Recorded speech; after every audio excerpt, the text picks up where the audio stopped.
Welcome everyone to our board meeting, and I'd like to just get started. First of all, to have a motion to approve the meeting agenda.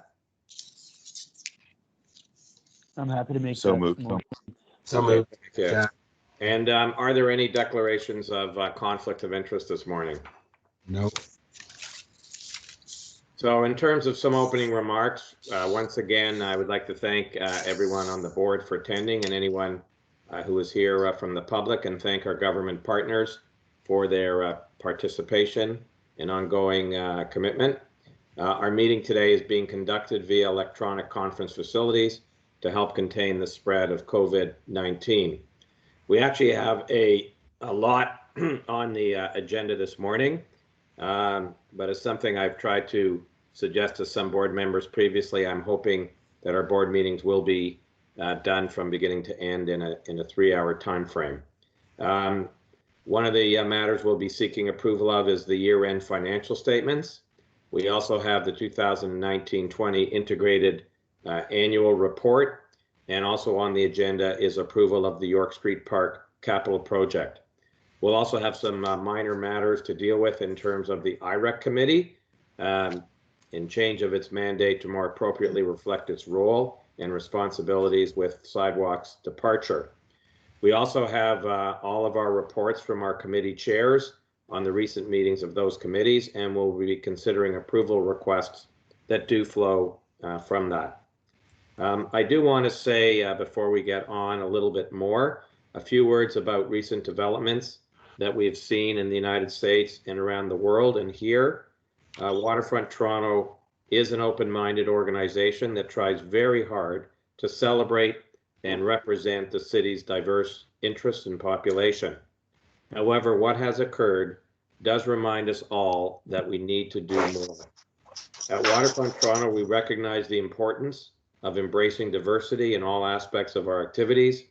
We will continue to do our best to truly reflect the diverse nature of our city and offer an environment where everyone is valued, feels appreciated, and are provided with opportunities to succeed. Waterfront Toronto is committed to fostering an inclusive workplace, building a staff team that reflects the rich diversity of the public we serve. To better understand the visible and invisible dimensions of diversity within the organization, we are in the process of enhancing our measurement practices to reflect the broader dimensions of diversity. The annual report identifies some of the proposed actions, and the board will receive a further update at our next board meeting on how we can advance our efforts with respect to diversity and inclusion. And I know we all look forward to moving ahead with this important initiative. George, I just don't know whether you want to add anything at this juncture on this important issue. Yeah, I would just say, as you did, Steve, this is really important. It's a key part of our mandate, is looking at creating inclusive and diverse communities. As you noted, and you'll see in the annual report, we've got a number of actions underway, adding Indigenous member to our design review panel, having Indigenous cultural sensitivity training for all of our staff, board and panel members. And as you noted, we're going to be measuring a broader measure of diversity in our organization, board and panels in the future. So I think there will be a report back, I believe, Steve, that you've requested from me at our October meeting on this matter. So I won't say much more than that. Okay, thanks, George. So we're now going to move on to the consent agenda. And you'll notice there's something new in there, in that there is a highlight of key messages that is contained in the board material. It goes through all the issues that we'll be addressing today, which we thought would be helpful to guide the members through the process. The next item on the consent agenda is the minutes of the open session of May 27th, 2020, which do require approval. Are there any discussion on those minutes? And if not, could I have a motion to approve them? All motion, Chris. Thank you, Chris. Second, Jack. Thanks, Jack. So the next item on the agenda is the CEO report.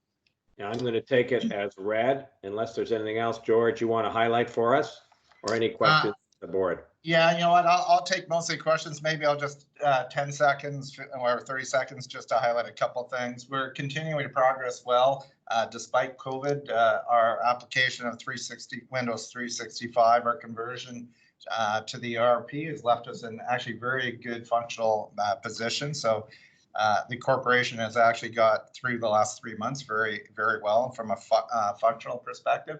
I do want to recognize that Jeannie Shim has been renewed for 3 years. So I just want to congratulate Jeannie on the renewal.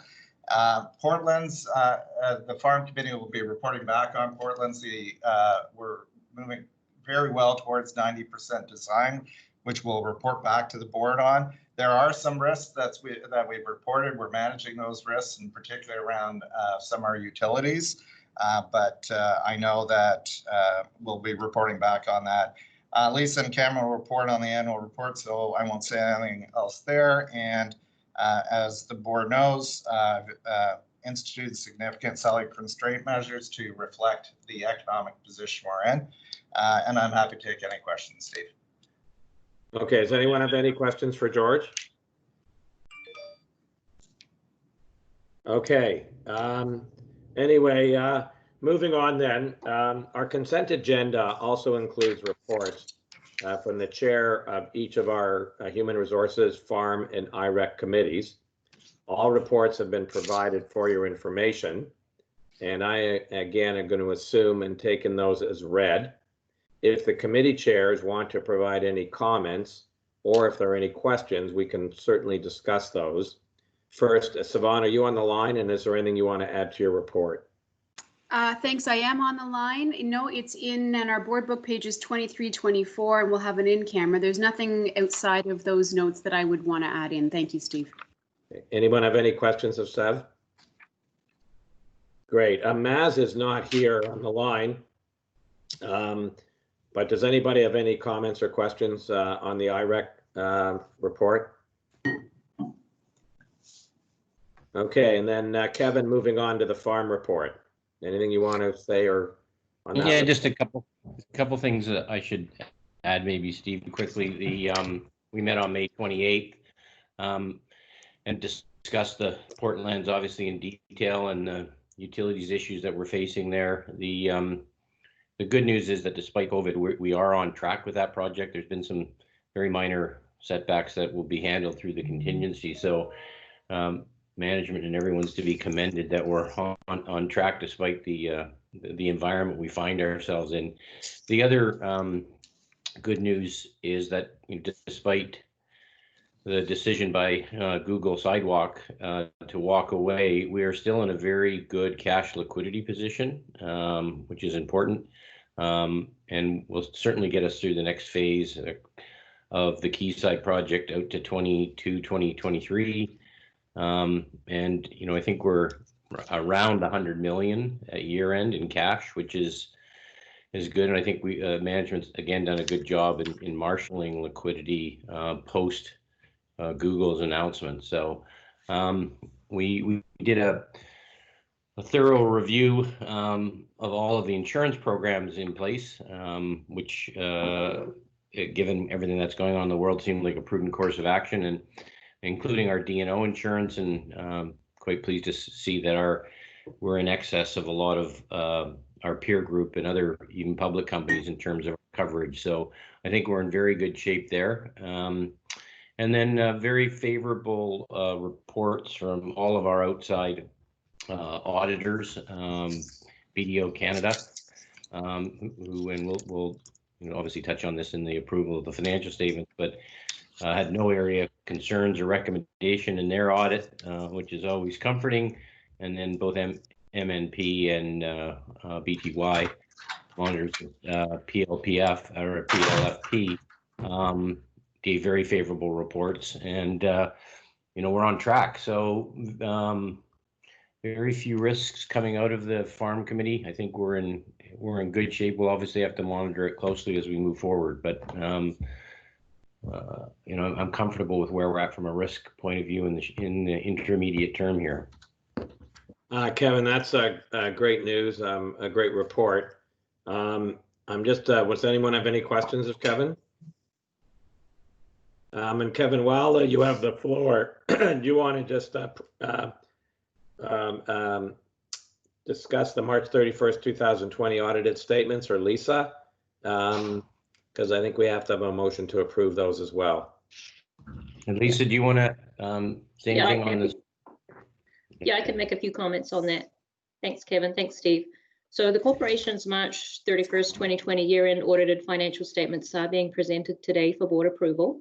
By way of very brief highlights, the corporation finished the year, as Kevin mentioned, in a very strong cash position with over 100 million in cash reserves. We saw the largest dollar value investment in projects than any other year in history, with an investment of 221 million. A large proportion of that, about 80%, related to the Portland's flood protection project. And our corporate operating costs within that number represented just 8% of that investment at almost 19 million. Similarly, our revenues were also higher than any other previous year, a total of 270 million, 99% of which was from governments. As Kevin mentioned, the Farm Committee met with our external auditors from BDO Canada. They've completed their external audit and intend to issue an unqualified clean audit opinion. And they also reported to our Farm Committee no matters of concern relating to internal controls. And I believe, Kevin, and the Farm Committee, you're recommending approval of these financial statements by the board, after which they will be shared with governments and posted on our website. Definitely, the Farm Committee recommends the statements to the board and looking for a motion to approve the financial statements. Do we have a mover and a seconder? Oh, we all there? Yeah. I lost everybody for a second there. Okay. Patrick. Approved. Okay, great. Did we get a mover and a seconder on that? Yeah, I think I'll second. It's Michael. I'll second. Great. Thanks, Michael.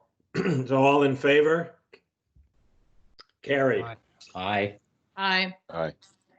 So the next matter of business is the changes to the mandate of the IREC committee. And basically what this is about is IREC was formed specifically to relate to Quayside. And now that Sidewalk has left and that work has been concluded, we wanted to ensure that the mandate of IREC was properly reflected, because it is now really dealing with all real estate matters. Excuse my voice. And so the IREC committee is going to now be called the Investment and Real Estate Committee. And in your materials is a clean copy of the proposed mandate with a document showing the changes. It's quite minor, but just more appropriately to reflect its new responsibilities. Is there any discussion on this? Chris, If not, sorry. sorry. Steve, I have a quick question. Sure, who's that? It's Patrick. Yeah. Just when it comes to major development projects, define major development projects. Is it above the delegation of authority? How I just wanted a little clarification on that. Thank you. George? Actually, that's a good question. I don't know if Meg or Ian. Yeah, so it's Ian. What we tried to do is minimize the number of changes to the mandate. Patrick, you're quite right. I think we need some delineation as to what a major project is. And that's one of the things that we're looking at in connection with our overall review of the mandates. So right now, we're just focusing on changing the mandate to the smallest extent that we need to, but that's certainly one of the things we're looking at. Can I chime in for a sec? Yeah, Sure, go ahead, Meg. It's Meg. Two things. One, IREC's actually been around, I think, since inception of the corporation. It was originally RIEC, and it dealt with all real estate projects. So if we were purchasing land or if we were doing a disposition of land, but it also deals with other major investments. So for example, the district energy initiative reported into IREC. The change to IREC plus Quayside came when Sidewalk came on board. It was recommended by Julie DiLorenzo, and the board agreed that we should add the Quayside emphasis to IREC because of the joining of Sidewalk Labs. And now with Sidewalk going, I think it needs to maybe be a little bit de-emphasized because there are other important projects that do come for IREC.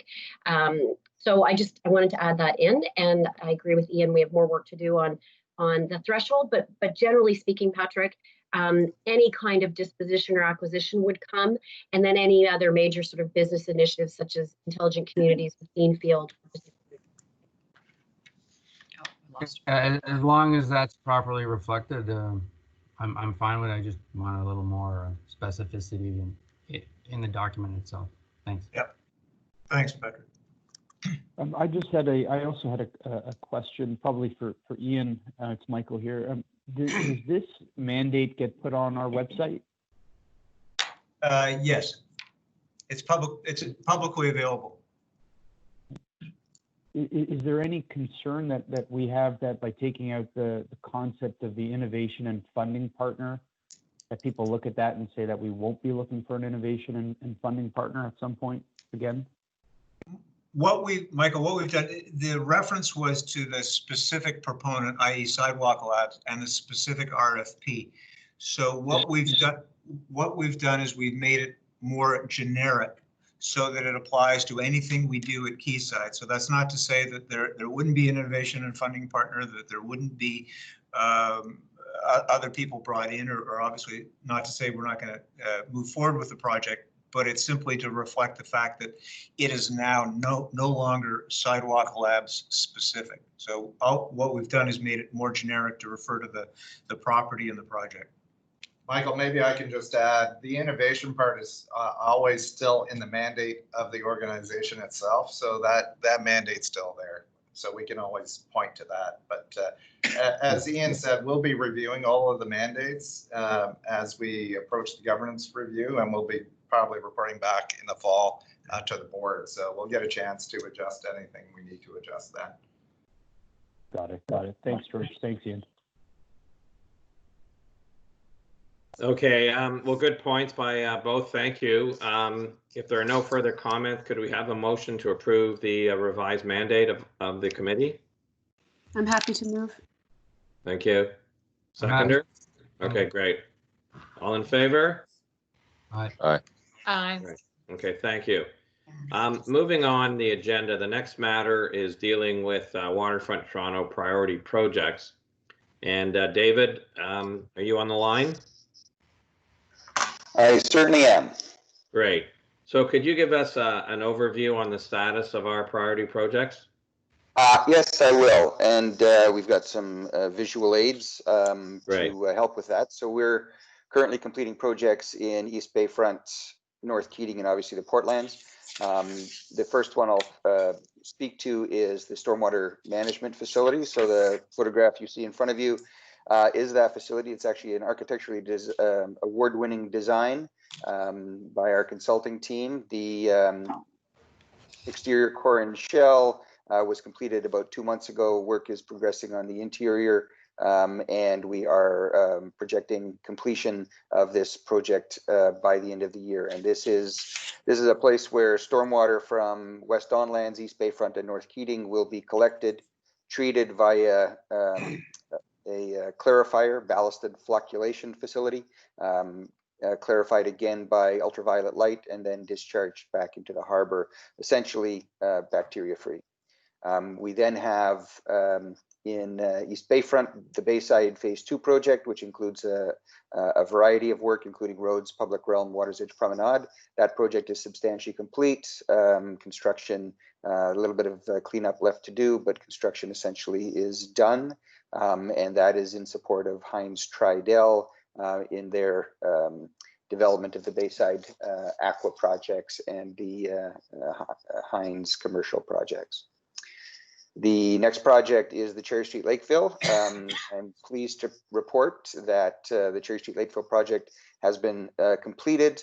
was completed on schedule, was completed on budget. This is a visual of that lake fill area. You can see the wetland to the bottom right, dock walls to the top left by the silos.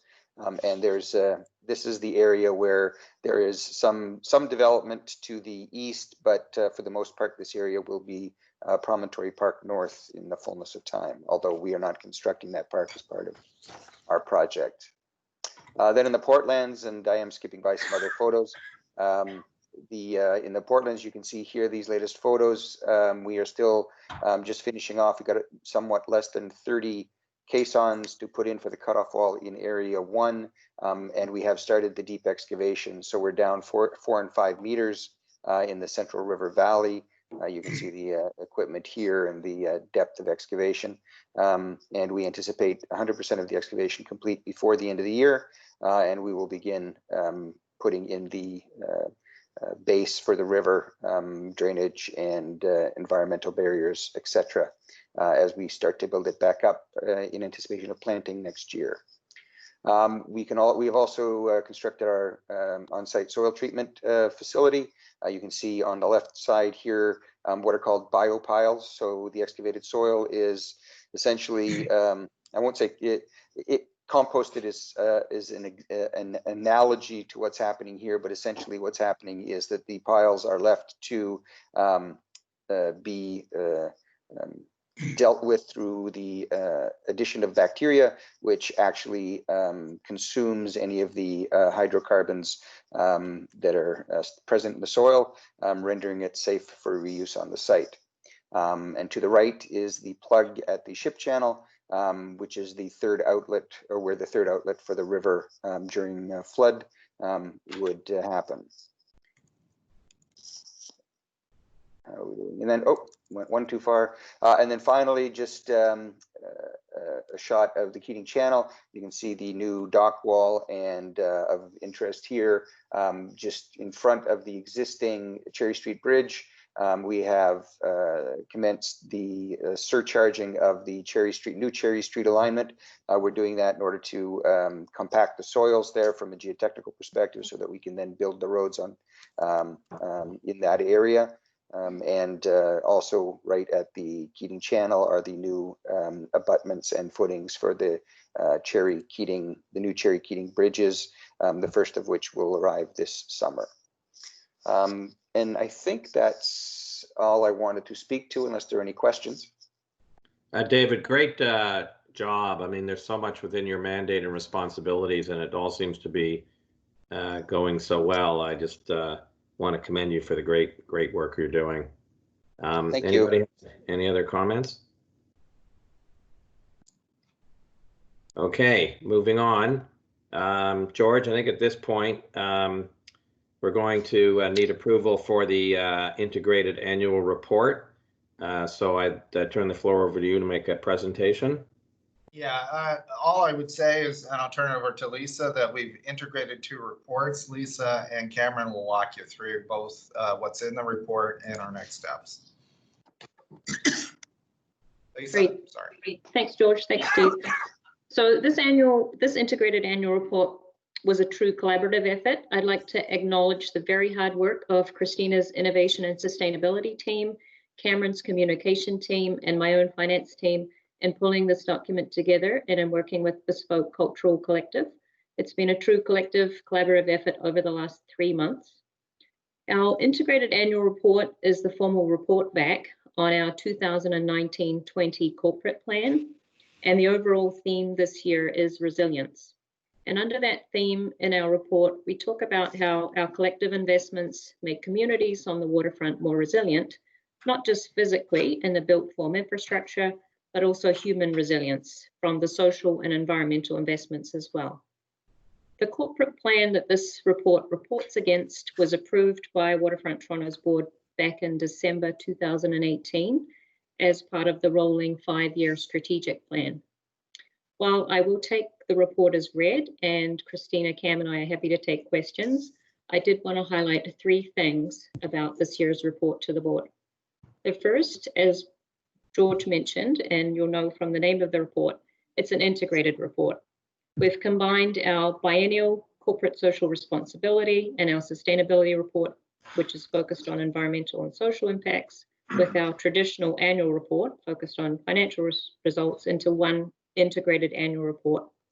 And the reason for that is in line with leading reporting practices globally. It also streamlines resources and reduces costs. So instead of having three public-facing reports, we now have two: our rolling 5-year strategic plan, which is approved by the board in December, and our integrated annual report approved in June. The second highlight is on the report structure. The integrated report approach results in a report structure that's based on themes important to key stakeholders. And not only that, where those stakeholders perceive Waterfront Toronto can make the biggest difference. So the 3 themes you'll see in the report are innovation and job creation.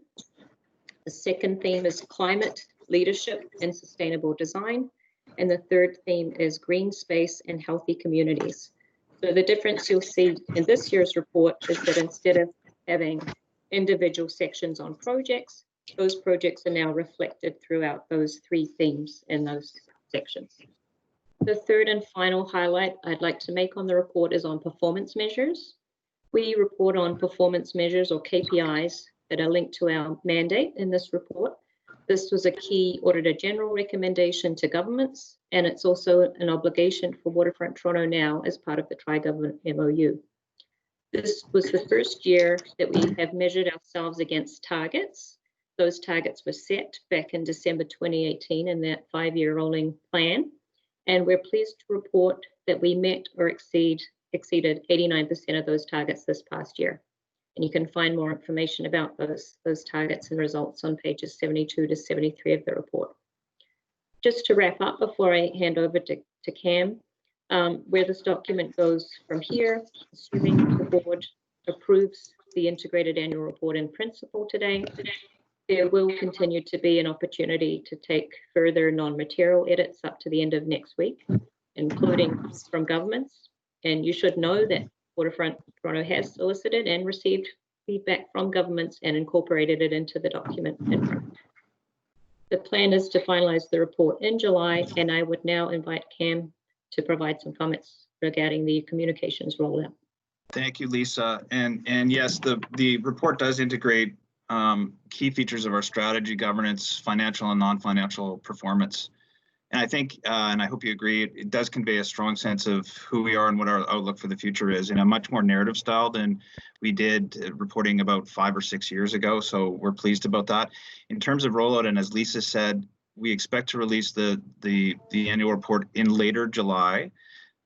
It will largely live online. You'll notice it's built to be social.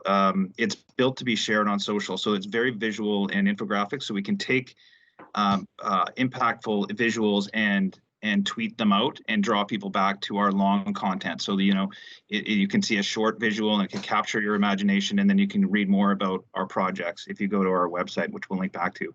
There will be a media release. There'll be Q's and A's for directors and for governments. We'll be rolling it out internally at a staff hall, and we'll be doing a small print run, but it will be downloadable in a very robust PDF format for people online. So 4-week campaign, expected to be out late July, and then we'll be in market, as they say, for the balance of August. I have one question. When you said the government partners had input, what type of comments did they have? Lisa, sure. Go ahead. I wouldn't say there were any material comments from governments. Some of the comments related to trying to make the connection between the strategic priorities and the rolling 5-year plan clearer in the integrated annual report, and that's a work in progress that we're working on. Other comments were just, they were, Cameron, you help me out here in terms of some examples. There were comments on visuals used, and Lisa's right, because we're trying to integrate 2 reporting periods. The CSR Corporate Social Responsibility Report was every 2 years, and our annual report, of course, reports every year. So it was reconciling those reporting periods as well. So there were questions around the mechanics of it. And as Lisa said, we just have to get through this first one, and we'll be in a much better place to integrate them next year. That was awkward, but they were mostly questions around the mechanics of the two reporting streams, one financial, one CSR. I would say just as well as the themes that were picked this year, and we were strategic in them, were reflective of what stakeholders. So we did a survey of stakeholders through a firm called The Works, and they said, here's areas that we think are very important for our city, province, and country, and here's where we think Waterfront Toronto can perform well in these areas. There were lots of them, but we picked these three because we wanted to come back to the resilience theme, which we think is very important given where we sit now with COVID. And so there's a fair amount of stakeholder involvement in understanding why those themes are important, but we think that these are going to resonate really well. Okay, thanks, Cameron. Does anyone else have any questions or comments? It's Wendy here. Cameron, I just wanted to say that I thought the resilience dividend theme was excellent, and the graphics and narrative, all of it came together beautifully. So it was really a pleasure to read, and well done to you and the entire team. Thank you, Wendy. Appreciate it. Hi, it's Sev here. I'll echo Wendy's comments there too. Well done. And just on the CSR report, I wonder if it's maybe a takeaway. I know we do it on a biannual timeframe, but I'm wondering if we want to think about that going forward, just the different expectations around CSR, and we have a great story to tell actually. And so whether that's a separate piece or whether that's built into the plan more formally, but I'd love to have that chat later too. Great. Christina's hands up, I think, wants to weigh in on that. Hi, yes. The intent is that this will continue to be integrated and updated on an annual basis. So that will be reflected more in how we report out to the public on a consistent basis. Okay, great. Thank you. Okay, then can I have a mover to approve the report? I'll move, Patrick. I'll second, Wendy. Okay, thank you. All in favor? Approved. Okay, the next item is dealing with the approval, the capital approval for the York Street Park. I think Pina's around to make a presentation. This should be pretty easy because it's City of Toronto money that's being used, as I understand it. But Pina, go ahead. Sure. Can everyone hear me? Yeah. Yep. Good morning, and thank you, Steve. Well, I'm going to take the material provided in the Board of Directors board book, which is starting on page 164 as read. I will this morning provide a quick update on the York Street Park design and construction project, walk through the approvals being sought from the Board of Directors, and then take any questions that the board might have. Next slide, Ina. There we go. York Street Park is located on the northeast corner of York and Queens Quay on the site of the former off-ramp of the Gardiner Expressway, which has been demolished and replaced by a shorter ramp that ends at the lower Simcoe Street. The site is about 2 acres in size, and it was subject of an international design competition in which over 40 bidders from around the world submitted. The winning design, Love Park, was developed by a team led by Claude Cormier, paysagiste out of Montreal, together with local architect GH3. Next slide. This project is included in Waterfront Toronto's 5-year rolling strategic plan with a total of 12.71 million. An additional 2.33 million is required to complete the increased environmental remediation scope that's been requested by the city.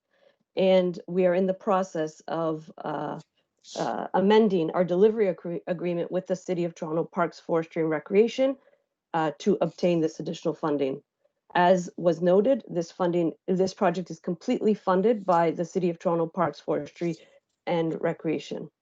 The design has been underway for about a year now, and we're expected to complete drawings for tender by this July and commence construction in fall 2020.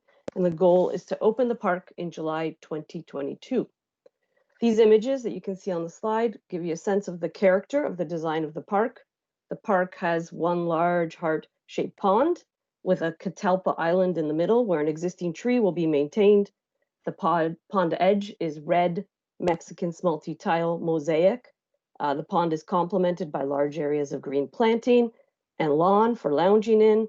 And there's a planted pergola that you see in the top right corner with wisteria. And there will be tables and chairs for local residents as well as those who work in adjacent buildings like us to go for lunch. And on the northeast corner, there would be a dog off-leash area. Next slide. The project is consistent with Waterfront Toronto's risk appetite statement at a low to moderate level, given that it uses only proven technologies, largely in related applications. With the support of KPMG, we undertook a risk assessment, which has indicated that with the current contingency that we have allocated, we have an 85% likelihood of delivering the project within the proposed budget and schedule. While there remain some risks, we are working to mitigate them. One example includes that we've been working very hard with Toronto Hydro to determine a power supply for the project. However, their process does not provide sufficient information for the team to properly budget until we're actually hit 100% design in the process. So as a mitigation strategy, we're continuing to plan for the most costly possible outcome for hydro services. Capital approval is required. Oh, you can go back. Capital approval is required in order to complete the project because the project exceeds the $5 million threshold that has been, and we have also reached and actually surpassed our 30% stage gate. The board of directors approval is also required for the project contracting method at this time. From a contracting perspective, we have evaluated a series of different methods and proposed for approval by the board using a GC, general contractor lump sum tender process due to its cost certainty upfront and cost and schedule compliance. We would propose issuing our request for qualifications for this tender this summer in order to meet the proposed schedule. Next slide. From a financial perspective, we're expecting to spend a total of $15.4 million. This breaks down with $9.95 million on construction. That's our anticipated tender price, including landscape and environmental.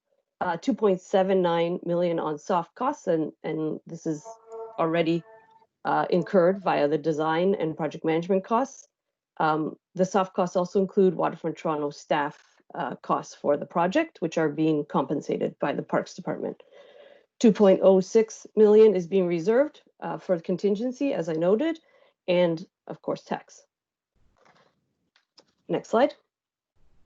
So I think this was presented to the Farm Committee, and the Farm Committee has recommended to approval for the board the motion that is here on the slide. Okay, great presentation. Are there any comments on this work? Chair, if I may. Yep. I thought with the mosaic tile, it hadn't been used in this type of climate. I thought in committee that had been discussed. Correct. So the mosaic tiles have been used around the world for years and years and years. Used as a bench in winter climate. We have seen it in Montreal, for example, used that way.